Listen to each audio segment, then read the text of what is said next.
Good morning, Year 4. It's Wednesday, the 12th of January 2021, and your LO is to develop characters by using dialogue. Dialogue just means speech, so don't get too worried about that. So write down the date and the LO now on a new page and pause the video while you're doing that. Okay, let's have a starter, a grammar starter today, using suffixes again. We last saw that on Monday. So if you have a look at first at the top of the page, it says, number 1, put an X next to the sentence that uses the correct suffix. I'm going to show you the suffixes. You work out whether they're correct or not. So we have envious. I'll just do that. Envious. We have given.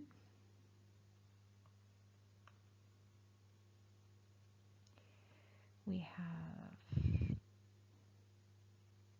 magician. And we have permission. Okay. A. The wicked witch was so envious of her sister that she turned green. B. The poisonous apple was given to Snow White by the evil queen. C. The magician created a powerful illusion for his dangerous trick. D. The elf was in trouble because he did not get permission to leave. Which ones of those do you think are right? Let's put a cross in the ones. So we've got envious. So envy, the root word ends with a Y. If we have a root word ending with a Y, then we should have I-O-U-S, so that's not right. We don't keep the Y when we're using a suffix. Nope. In B, the poisonous apple was given. Just note, yeah, that looks right, so we're going to take that one. The magician, well, do you remember my silly way of remembering it? Magic Ian. Magic Ian, yeah, that looks right to me, so that one's correct. And the elf was in trouble because he did not have her permission. Hang on, this should be a shin ending, but we have S-T-I-O-N. It should either be S-I-O-N or T-I-O-N for shun. This is wrong, so that one is wrong. Right, let's have a look at number 2 now. It says, sort the words into the table based on which suffix can be used and write the newly formed words in the table. You may need to add or remove other letters. Yeah, we saw that there, didn't we? Okay, so we've got the words here. Write them out in your book. We've got explode, disaster, collide, which means crash, adventure, decide, and moment. Just write those one under the other in the book, so you've got 6 of them there. And then you can decide which suffix goes with it. Don't worry about doing a table.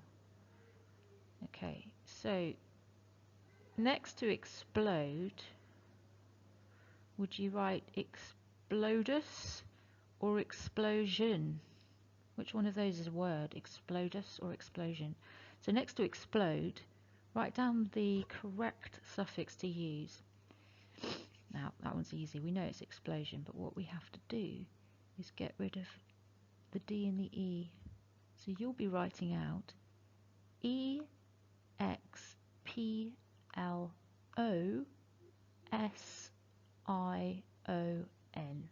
for explosion. Okay, then you're doing disaster. Is it disastrous or disastertion? Okay, do we need to take out any letters? Then collide turns into either collidus or collision. Adventure will turn into either adventurous or adventuration.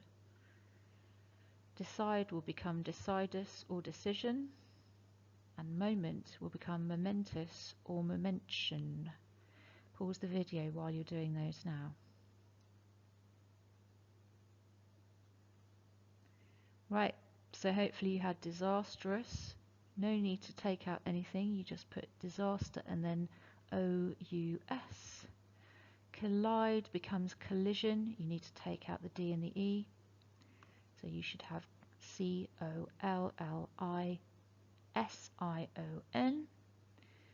adventure becomes adventurous.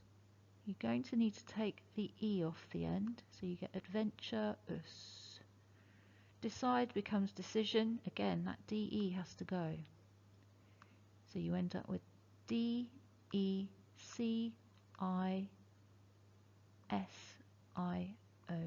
And moment becomes momentous. No need to take anything out. Okay, finally number 3. Ella has written the sentence below. Correct any errors and explain your choices. Well, I'm going to struggle with writing anything with my mouse in that box, so let's just think about it verbally. It is a special occasion on Saturday because it is my little sister's birthday and we are going to throw her a fabulous party. Okay, we've got 2 words there that we need to check. Is that the correct spelling of occasion? And is that the correct spelling of fabulous? Well, you can use number 2 to help you here because they tell you the correct spellings of those suffixes. So are they correct or not?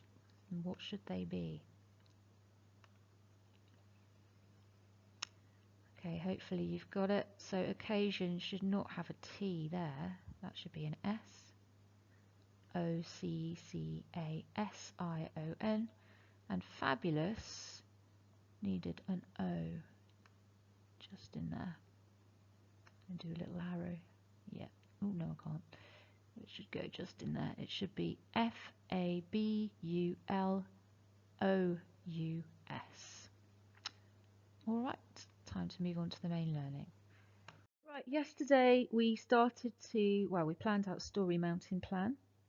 We wrote an introduction, and in our introduction a character found something, which was either a mysterious egg, a lion cub, or a child with special powers.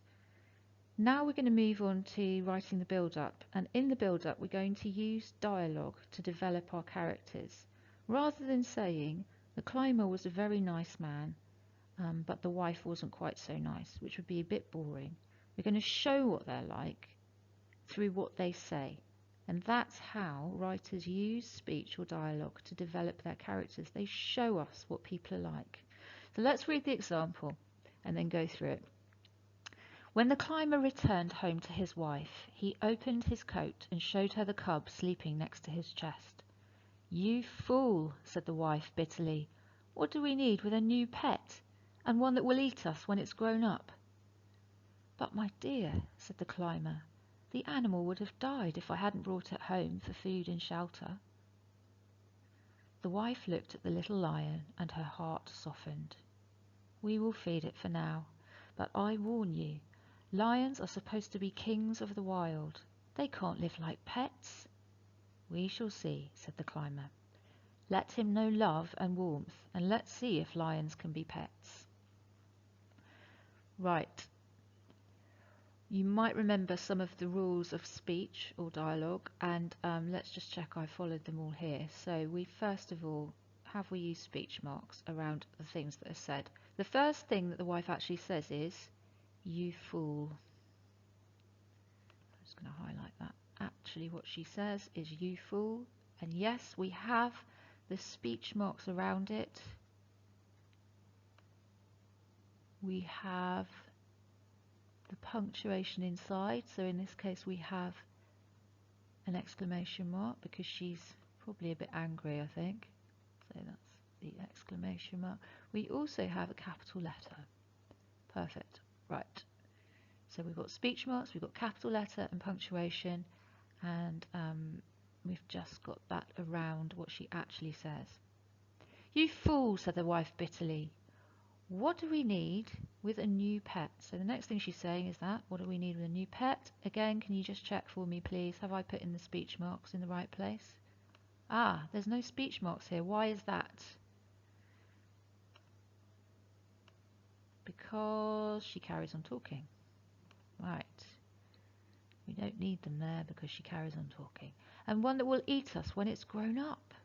Again, we've got our punctuation at the end. We have a question mark there. And then we have our speech marks closed because that's the end of what she says.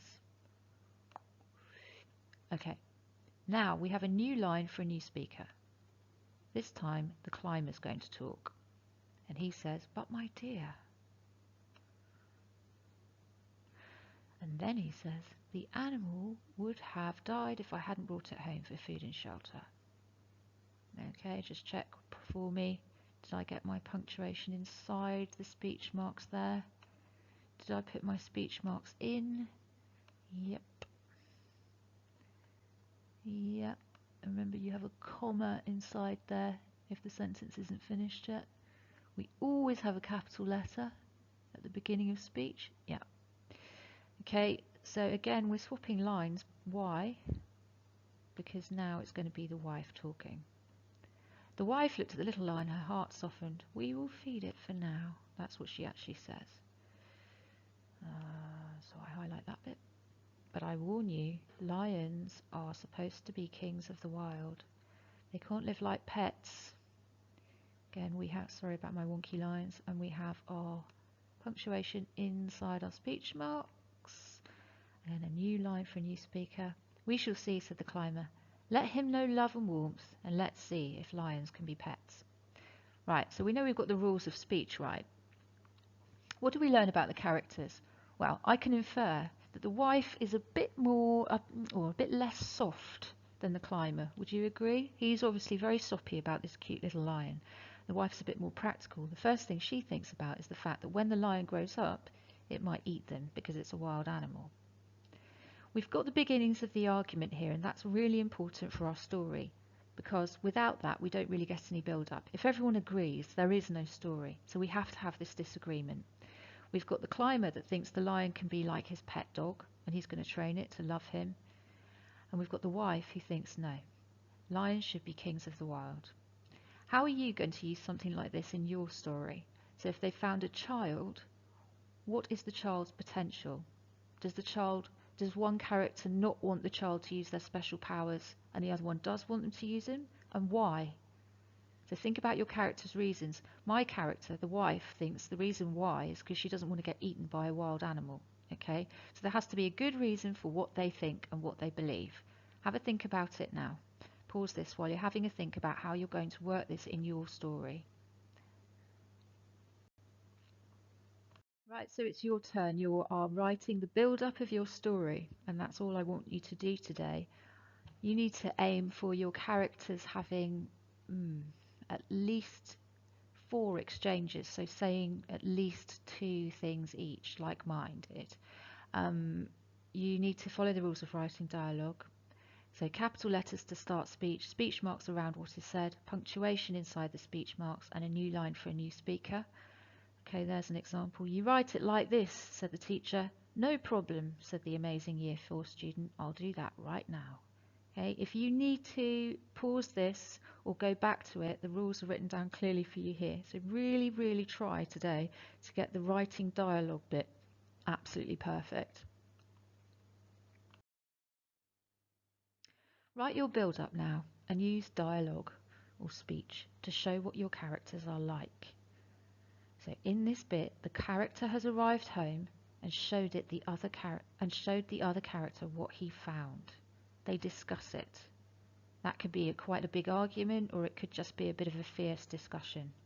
One character wants the creature to stay at home and be cozy like a pet. The other wants the creature to be wild and free, or in the case of the child, reach its potential. I've put my example in again to help you. It's there at the bottom of the page, but please don't copy it. Use your own thoughts to build up a conversation, and the easiest way to do this is to say it before you write it down. So imagine your characters, say what they're going to say, and then write it down using the rules of speech. Try and do this for about 20 minutes at least, then check your work, preferably with a green pen. Go through, make your corrections, and if you can take a picture of that and send it to me, that would be fantastic. Good luck.